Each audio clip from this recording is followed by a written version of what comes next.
पालकमंत्री तथा राज्याचे आरोग्य व कुटुंब कल्याण मंत्री प्रकाशराव आंबेडकर यांना वाढदिवसाच्या हार्दिक शुभेच्छा। शुभेच्छुक माननीय शिवराज प्रताप संकपाळ, शिवमहिमा कन्स्ट्रक्शन, कसबा वाळवे, तालुका राधानगरी, जिल्हा कोल्हापूर।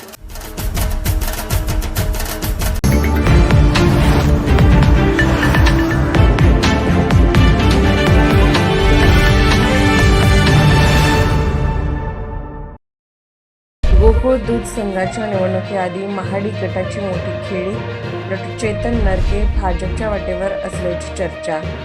काँग्रेस पक्षाचे आमदार बंटी पाटील गटाला मोठा धक्का बसण्याची शक्यता। आगामी गोकुळ दूध संघाच्या निवडणुकीच्या पार्श्वभूमीवर जिल्ह्यातील राजकीय घडामोडींना वेग आला असून थायलंड सरकारचे वाणिज्य सल्लागार तसेच गोकुळ दूध संघाचे संचालक डॉ. चेतन अरुण नरके यांनी आपले ठराव महायुतीतील महाडी गटाकडे दिल्याची माहिती सूत्रांकडून मिळत आहे। या घडामोडीनंतर डॉ. चेतन नरके लवकरच काँग्रेसला रामराम ठोकत भाजपमध्ये प्रवेश करणार असल्याची जोरदार राजकीय चर्चा सुरू झाली आहे।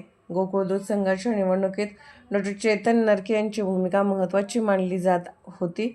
त्यांच्या या कथित निर्णयामुळे महाडी गटाचे राजकीय बळ वाढणार असल्याचे बोलले जात असून काँग्रेसमधील बंटी पाटील गटाला मोठा धक्का बसल्याची चर्चा राजकीय वर्तुळात रंगली आहे। गोकुळच्या निवडणुकीत महायुती आणि महाविकास आघाडी यांच्यात प्रतिष्ठेची लढत अपेक्षित असताना नरके यांच्या भूमिकेमुळे समीकरणे बदलण्याची शक्यता व्यक्त केली जात आहे।